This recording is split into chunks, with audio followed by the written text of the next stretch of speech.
כמה עובדות על שאול נמרי. הוא בן 61, הוא יליד קיבוץ אשדות יעקב, יש לו למעלה מ1,000 ציורים מיותר מ36 תערוכות, הסטודיו הפתוח פעיל למעלה מ9 שנים, והוא מגדיר את עצמו כיוצר.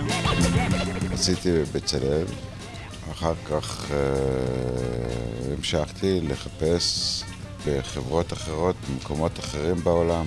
הגעתי ללונדון, הייתי ברויאל אקדמי, הלכתי ל-School of Visual Arts, הייתה לנו שם סדנה לרישום מודל עם הבוגרים של ה-School of Visual Arts בניו יורק.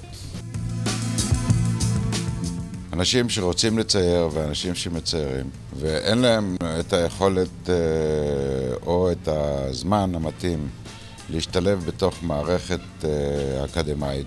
אז אני פתחתי סטודיו שנותן אפשרות לכל אחד להיכנס לפה, לצייר. אנחנו פה מציירים מודל 3 פעמים בשבוע, אני מקווה שנגיע למצב שאנחנו נצייר 8 פעמים בשבוע.